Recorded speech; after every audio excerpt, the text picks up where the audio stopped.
নমস্কার, আমি ডক্টর সুমিত মজুমদার নিয়ে এলাম নতুন ভিডিও।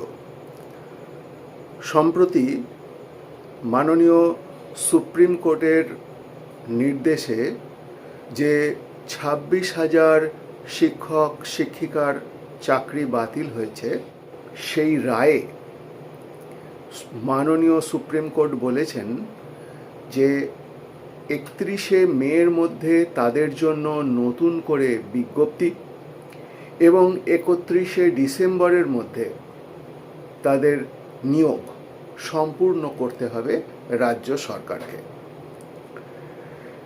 কাজেই এই যে খবর, তা ব্যাকুল করেছে বা উতলা করেছে সেই সমস্ত ছাত্রছাত্রী যারা অপেক্ষা করে রয়েছেন, কারণ 2016 সালের পর থেকে এসএসসির আর কোনো রিটিন এক্সাম বা বিজ্ঞপ্তি বেরোয়নি বা রিটিন এক্সাম হয়নি।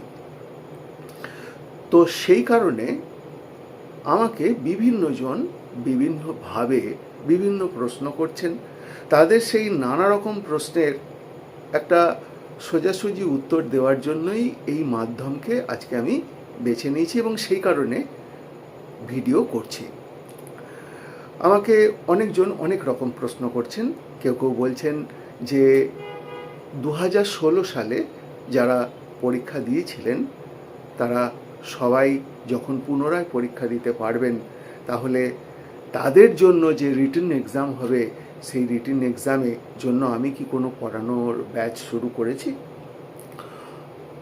বা যেখানে লেখা রয়েছে যে ফ্রেশ রিক্রুটমেন্ট, সেই কথাটার দিকে তাকিয়ে 2016 পরে যারা বিএড করে, এমএ করে বা অনার্স করে নতুনভাবে এই প্রতিযোগিতার ক্ষেত্রে এসেছেন, তারা আমাকে প্রশ্ন করছেন আমরা কি পরীক্ষা দিতে পারবো। তো সকলের জন্য আমি একটা একটা করে বিভিন্ন প্রশ্নের উত্তর দিচ্ছি। প্রথম কথা হচ্ছে যে 2016 যে প্যানেল তা বাতিল হয়েছে এবং তারই পরিপ্রেক্ষিতে এই রায়। এখন তাহলে পরীক্ষাটা হওয়া উচিত, আমার বিবেচনায় আমার যা মনে হয় পরীক্ষাটা হওয়া উচিত 2016 সালে যারা পরীক্ষা দিয়েছিল তাদের জন্যই।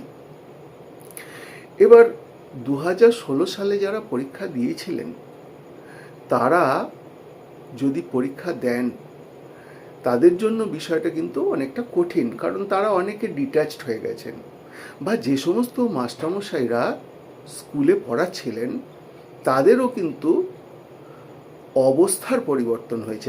সেই সময় তারা ছাত্র ছিলেন, এখন তারা সংসারী হয়ে গেছেন। কাজেই সংসার সামলে, স্কুল সামলে, সমস্ত কিছুকে অতিক্রম করে পড়াশোনার জন্য সময় বার করে প্রস্তুতি নেওয়া এবং তাতে সফল হওয়াটা বেশ কঠিন। এবং এই বছর আমার প্রায় 170 জন ছাত্রছাত্রী বাংলাতে সফল হয়ে বিভিন্ন জায়গায় তারা শিক্ষারত রয়েছে এবং তারা এই সময়ে একটা উদ্বেগ, দুশ্চিন্তার মধ্যে সময় কাটাচ্ছেন। তো তাদের সাথে যে মিটিং, সেই মিটিংয়ে মুখ্যমন্ত্রী বলেছিলেন যে পরীক্ষাটা হওয়া কি করে সম্ভব। কাজে আমার মনে হয় যে এই যে সমস্ত ক্যান্ডিডেট যাদের সাথে আমার নিয়মিত যোগাযোগ রয়েছে, তারা আমাকে বলছেন যে রিভিউ পিটিশনের মধ্যে দিয়ে যাতে অন্যরকমভাবে এর কোনো পথ খুঁজে পাওয়া যায় সেদিকেই তারা বদ্ধপরিকর। দেখা যাক, এই বিষয়টা তো সম্পূর্ণ সুপ্রিম কোর্ট, হাইকোর্ট বা তথা মুখ্যমন্ত্রী এই লেভেলের। আমরা অত্যন্ত সাধারণ মানুষ, আমরা যা হবে সেগুলো দেখব। আমাদের যেটা মনে হয় বা আমার যেটা মনে হয়, অনেক দিন ধরে পড়াচ্ছি, আপনাদের চাইতে আমি সিনিয়র, আমার মতামতটা আমি বললাম, এর বেশি কিছু নয়। তাহলে আমার মনে হয় না যে 2016 সালের জন্য পরীক্ষা যদি হয়, সেই পরীক্ষাটা যারা শিক্ষক শিক্ষিকা আছেন, যারা যোগ্য, তারা কিন্তু সহজভাবে নেবেন না, কারণ তাদের পক্ষে অনেক সমস্যা। তাহলে কি কোনো পরীক্ষা হবে না? উত্তর হচ্ছে, পরীক্ষা হবেই কি হবে না সেটা আমাদের মাননীয় রাজ্য সরকার বলবেন।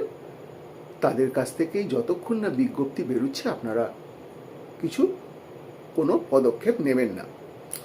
তবে নিজেদের পড়াশোনা সবসময় নিজেরা চালিয়ে যান, কারণ যে কোনো সময় যে কোনো বিজ্ঞপ্তি বেরোলে হঠাৎ করে অল্প সময়ের মধ্যে নিজেকে কিন্তু সেই চাকরির জন্য উপযুক্ত বানিয়ে ফেলা সম্ভব হয় না।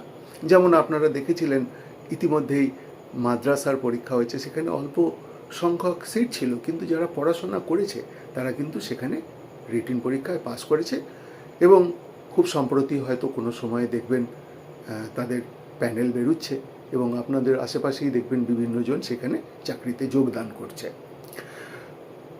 তাহলে যারা ফ্রেশার তাদের জন্য কি কোনো আশার আলো নেই?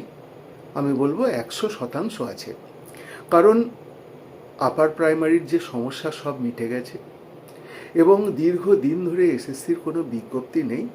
আমরা আশা করছিলাম এই বছরের শেষ করে বা পুজোর কাছাকাছি নতুন বিজ্ঞপ্তি বেরোতেই পারে, এবং যেখানে শিক্ষক শিক্ষিকা রয়েছিলেন প্রচুর কিন্তু ছাত্রছাত্রী ছিল না, সেই সমস্ত স্কুলগুলোকে সরকার তুলে দিয়েছেন এবং সেই সমস্ত শিক্ষকদের উপযুক্ত স্থানে তারা বদলি করেছেন।